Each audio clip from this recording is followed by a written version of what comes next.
नमस्कार, मैं हूं आपके साथ मेनका चौधरी। आप देख रहे हैं न्यूज 18 और सबसे पहले खबर अमेरिका से, जो नए साल के मौके पर दहशत में है। 24 घंटे में 3 जगहों पर हमला होता है। 3 हमलों से सुपर पावर दहल उठा। न्यू ऑरलियंस में आईएसआईएस से ताल्लुक रखने वाले शमसुद्दीन जब्बार ने 12 लोगों को ट्रक से कुचल दिया, जबकि दूसरा हमला लॉस वेगास में हुआ एक साइबर ट्रक में। तीसरा हमला न्यूयॉर्क में हुआ, जहां ताबड़तोड़ फायरिंग की गई। इस पर दिखाते हैं आपको ये रिपोर्ट।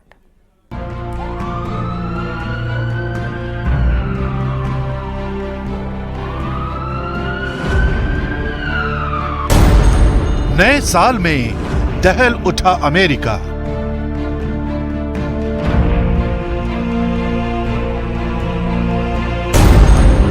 जश्न मना रही भीड़ पर ट्रक से हमला।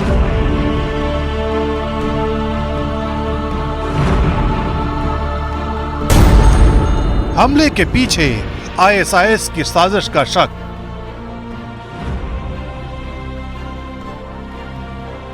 ये तस्वीरें न्यू ऑरलियंस में बारबन स्ट्रीट की हैं, जहां कुछ घंटों पहले तक नए साल का जश्न मनाया जा रहा था।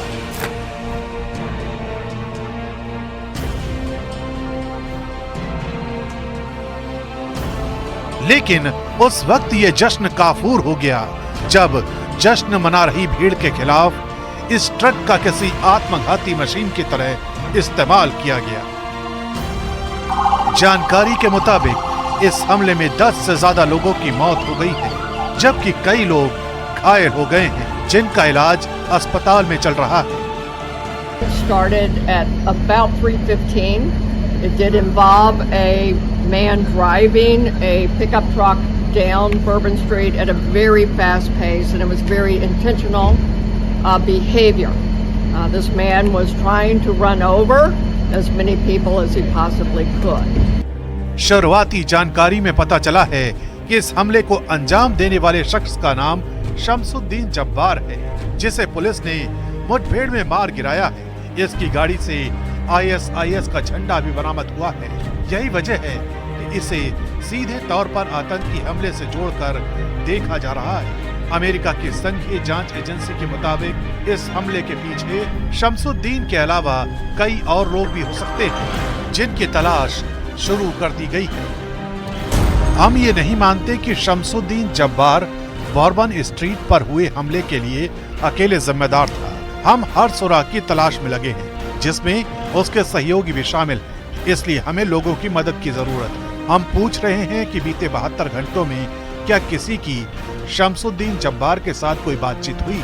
वो हमसे संपर्क करे। जिस किसी के पास कोई जानकारी, वीडियो या तस्वीरें हैं, वो इसे FBI को मुहैया कराए। इसके अलावा लास वेगस में भी टेस्ला के एक साइबर ट्रक में धमाका हुआ है। ये धमाका डोनाल्ड ट्रंप के होटल के ठीक बाहर हुआ है।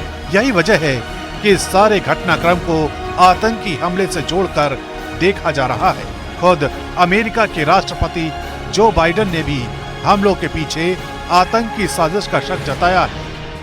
I want to thank you to everyone at the Department of Homeland Security, the Department of Justice, including the FBI, for working non-stop to investigate this heinous act.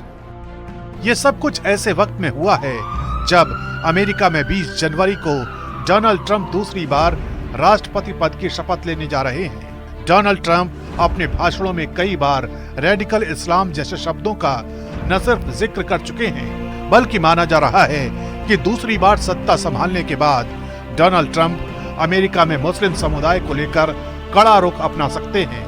यही वजह है कि इन हमलों को नई सरकार के रवैये के खिलाफ भी देखा जा रहा है। अभी तक की जानकारी के मुताबिक शमसुद्दीन जब्बार टेक्सास का रहने वाला था और रियल एस्टेट एजेंट के तौर पर काम करता था। इसके अलावा शमसुद्दीन जब्बार अमेरिकी सेना में भी अपनी सेवाएं दे चुका था।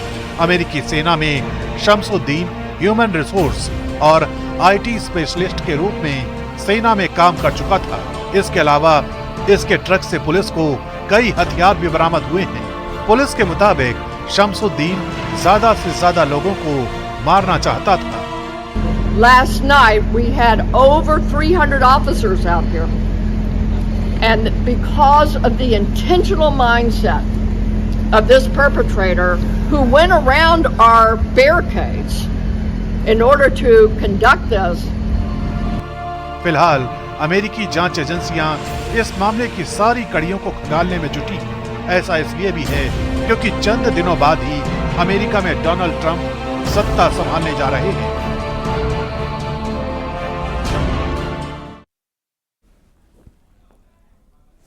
पहाड़ों पर नए साल के मौके पर भी बर्फबारी जारी है। जम्मू कश्मीर और हिमाचल में बर्फबारी देखी जा रही है।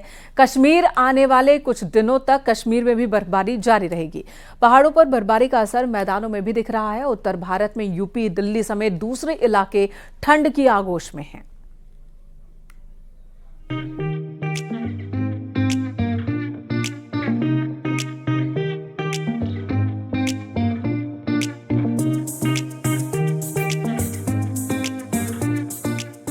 बर्फबारी से पहाड़ों में सफेदी छाई हुई है। शीतलहर मुश्किल खड़ी कर रही है तो वहीं मैदानों में भी ठंड का असर दिख रहा है। नए साल की शुरुआत में उत्तर भारत में कपकपाने वाली ठंड पड़ने वाली है। जम्मू कश्मीर, हिमाचल प्रदेश और उत्तराखंड में बर्फबारी का दौर चल रहा है तो वहीं राजधानी दिल्ली, लखनऊ सहित पूरा उत्तर भारत ठंड की चपेट में आ गया है।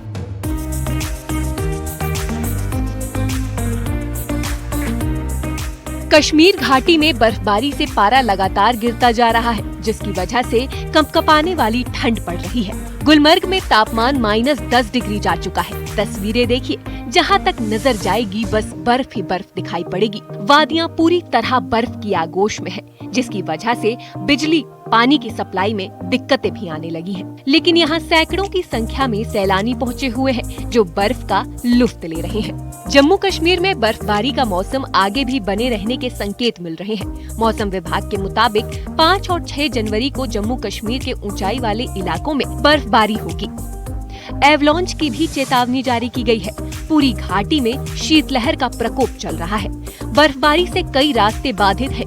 मुगल रोड में बर्फ गिरने से यातायात बहाल होने में काफी दिक्कतें आ रही हैं। कश्मीर के अधिकांश जिलों में दिन का पारा भी सामान्य से 3 से 6 डिग्री गिरकर 2 से 5 डिग्री तक चल रहा है। लेह में न्यूनतम तापमान -11 डिग्री दर्ज किया गया। पहलगाम में -8.4, काजीगुंड में -7.5, श्रीनगर में -3.5 डिग्री तक चला गया।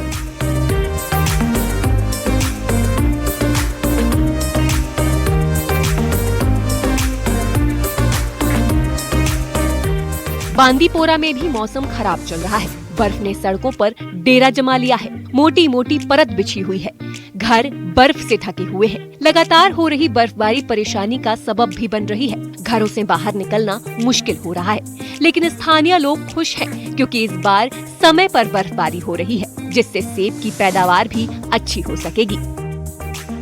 बात कुपवाड़ा की भी करते हैं, जहां बर्फबारी के बाद कई सड़कें जम गई हैं। सैलानियों को दिक्कतों का सामना करना पड़ रहा है। वहीं प्रशासन कुपवाड़ा में लगातार सड़कों से बर्फ हटाने में जुटा है। जम्मू कश्मीर का पटनी टॉप बर्फबारी के बाद से गुलजार है। सैलानी बड़ी तादाद में पटनी टॉप पहुँचे और जमकर बर्फबारी का लुत्फ उठाया। बर्फबारी को देखकर सैलानियों की चेहरे खिल उठे। वहीं पर्यटकों की संख्या बढ़ने पर कारोबारी भी खुश हैं। मौसम विभाग ने कश्मीर में अभी और ठंड बढ़ने का अलर्ट जारी किया है।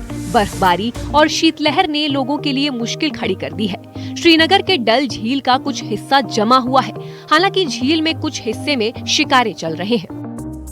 मेरे को इस टाइम ऐसा लग रहा है कि अराउंड माइनस तो नहीं, बट 0 के आसपास तो होगा टेम्परेचर। तो अच्छी खासी ठंड है, काफ़ी ज़्यादा अच्छा लग रहा है। बहुत ज़्यादा मतलब एकदम यूनिक एक्सपीरियंस है, क्योंकि हम लोग यहाँ पे 6 दिन से तो हमें स्नोफॉल तो देखने को मिला नहीं, बट हम लोग होप कर रहे थे कि स्नोफॉल देखने को मिल जाए। बट जब हम सो के उठे तो ऑलमोस्ट पूरा सब कुछ वाइट हो गया, जो कि बहुत ज़्यादा सुंदर हो गया है।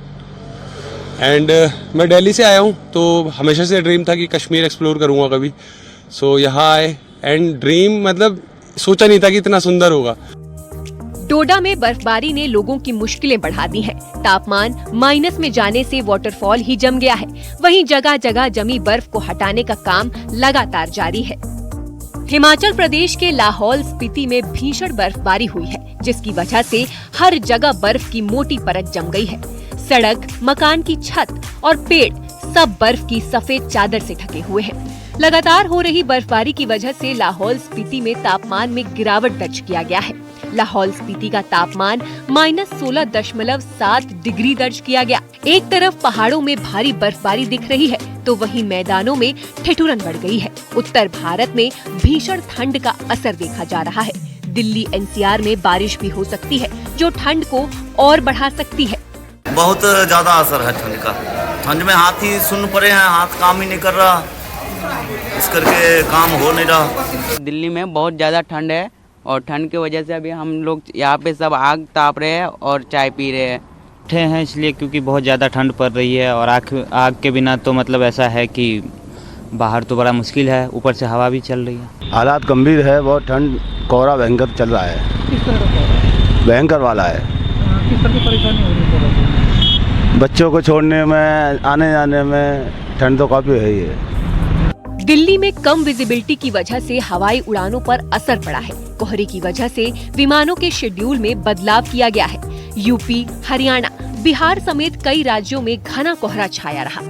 दिल्ली एनसीआर में अब ठंड तो शुरू हो चुका है लेकिन अब कोहरे की आफत आने वाली है। राजधानी दिल्ली एनसीआर में ठंड का असर और ज़्यादा बढ़ने वाला है क्योंकि जिस तरह से अगर कोहरे का असर बढ़ेगा तो उसका असर भी राजधानी दिल्ली में दिखेगा। इस वक्त मैं इंडिया गेट पे हूँ और इंडिया गेट पे यहाँ देखा जा सकता है कि विजिबिलिटी बेहद कम है। यहाँ पर देखा जा सकता है विजिबिलिटी बहुत कम होने की वजह से यहाँ पे लोग तो यहाँ पे आ रहे हैं और जिस तरह से दिल्ली की सर्दी की अगर बात करें तो लोग आनंद ले रहे हैं।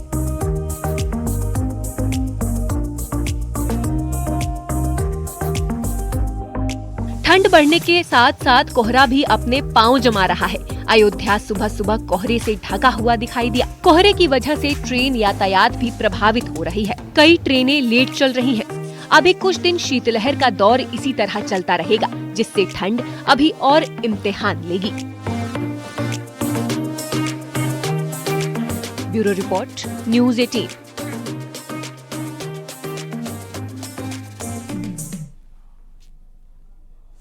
देश में नए साल का जश्न जोर शोर से मनाया गया। लोग होटल, पब, यहां तक कि हिल स्टेशंस पर पहुंचे जहां जमकर जाम छलकाए गए। नोएडा में नए साल के मौके पर पार्टी में शामिल लोग तकरीबन 14 करोड़ रुपए की शराब गटक गए।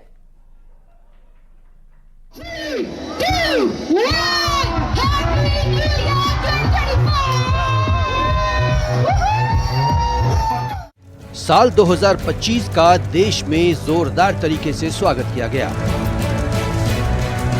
होटल, पब में बड़ी संख्या में न्यू ईयर सेलिब्रेशन देर तक चला। पहाड़ों पर सैलानियों की भीड़ उमड़ी। दिल्ली एनसीआर में भी नए साल की खुशी में लोग पार्टी करते और झूमते नजर आए। नए साल के जश्न की तस्वीरें दुनिया ने देखी। इस दौरान जमकर जाम भी छलकाए गए। नोएडा की बात करें तो यहाँ लोगों ने धूमधाम से नए साल का स्वागत किया। इस जश्न में शामिल लोगों ने करोड़ों की शराब गटक ली। अनुमान के मुताबिक करीब 14 करोड़ की शराब लोग पी गए। नए साल के जश्न में शहरवासी 14 करोड़ रुपए की शराब डकार गए और इसमें शराब जो है वो सबसे ज्यादा देसी शराब पी गई है। करीब 1,40,000 लीटर शराब डकार गए। इस वक्त हम गार्डन गैलेरिया में ही है। यहाँ पर सबसे ज्यादा जो पार्टी हुई थी और फुटफॉल था वो यहीं पर था। आपको बता दें पिछले वर्ष यानी 31 दिसंबर 2023 को 11 करोड़ रुपए के आसपास की शराब पी गई थी, लेकिन इस बार पिछले साल का रिकॉर्ड टूट गया और 14 करोड़ रुपए की शराब पी गई है, जिसमें 1,14,000 लीटर विस्की और 83,000 लीटर करीब बियर पी गई है। 31 दिसंबर की शाम से लेकर अगले दिन तक शराब की काफी खपत हुई। माना जा रहा है कि इस साल शराब की बिक्री में 20 से 25% का उछाल देखा गया। लिहाजा लगातार राजस्व की बढ़ोतरी तो हो रही है, लेकिन जिस तरीके से आंकड़े आ रहे हैं वो भी बेहद चौंकाने वाले हैं और आबकारी विभाग की तरफ से ये भी स्पष्ट किया गया है कि आंकड़ा आने वाले वक्त में बढ़ सकता है, क्योंकि अभी 90 से 95% आंकड़ा हुआ है, उसको सिंक्रोनाइज किया जा रहा है। फिलहाल 14 करोड़ रुपए की शराब नए साल के जश्न में 31 दिसंबर की रात यहाँ के शहरवासी यानी गौतम बुद्ध नगर के शहरवासी डकार गए। साथ ही करीब 125 टेंटेटिव लाइसेंस की अनुमति दी थी, जिससे 14 लाख रुपए का राजस्व आबकारी विभाग को उससे भी प्राप्त हुआ है। बड़े होटलों, बार और पार्टी आयोजनों में शराब की खपत सबसे ज्यादा देखी गई। निजी पार्टियों में भी शराब का सेवन ज्यादा हुआ। इस बार सभी शराब की दुकानें खोलने के लिए 1 घंटा समय भी बढ़ाया गया था। नोएडा से न्यूज़ 18 के लिए हिमांशु शुक्ला की रिपोर्ट।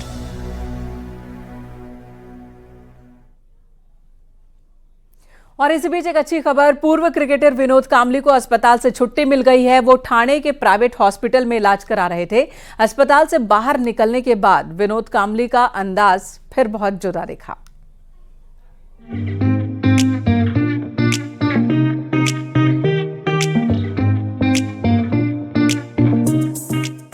भारत के पूर्व क्रिकेटर विनोद कांबली खराब सेहत के चलते कई दिनों से अस्पताल में भर्ती थे, लेकिन उनके फैंस के लिए अब राहत की खबर सामने आई है। कांबली स्वस्थ हैं और उन्हें अस्पताल से डिस्चार्ज भी कर दिया गया है। विनोद कांबली हमेशा अपने विवाद और स्टाइल के लिए जाने जाते हैं। अस्पताल से निकलते वक्त वो फिर नए अंदाज में दिखे। उन्होंने भारतीय क्रिकेट टीम की नीली जर्सी पहनी हुई थी और आंखों में काला चश्मा, हाथ में बल्ला भी था।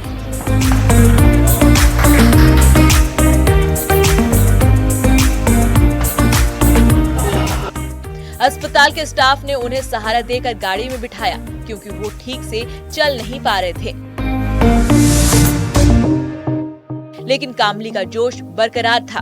उन्होंने वहां पर मौजूद सभी लोगों को विश किया और हाथ मिलाते हुए दिखे।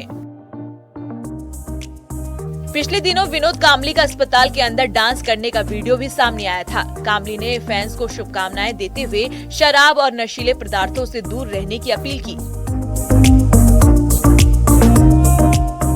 हाल ही में विनोद कांबली को अचानक तबीयत बिगड़ने के बाद ठाणे के एक निजी अस्पताल में भर्ती कराया गया था। उन्होंने यूरिन इन्फेक्शन और मांसपेशियों में ऐंठन की शिकायत की थी। डॉक्टरों ने जब उनकी जांच की तो उनके दिमाग में थक्का जमने की बात भी सामने आई है। कांबली को करीब 2 हफ्ते इलाज के बाद छुट्टी मिल गई है। कांबली 90 के दशक में भारतीय क्रिकेट टीम के एक प्रमुख खिलाड़ी होते थे। शुरू में उनका बल्ला खूब गरजा, लेकिन धीरे धीरे वो अपनी चमक खोते गए। पार्टी और शराब की लत की वजह से वो बाहर नहीं निकल पाए, जिससे उनका क्रिकेट करियर बहुत पहले ही खत्म हो गया। कांबली अब ठीक होकर घर जा चुके हैं, जिसमें वो कभी ना शराब पीने का संकल्प लिए हैं। लेकिन कांबली अपनी बात पर कितना अडिग रहते हैं, ये आने वाला समय ही बताएगा। Bureau report, news 18।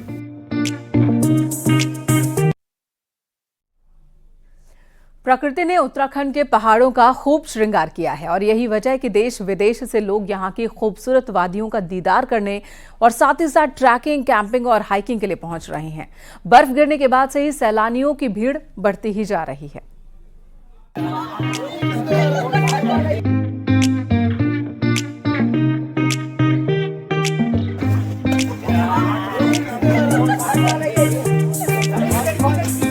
नए साल में भी पहाड़ पर्यटकों से गुलजार हैं।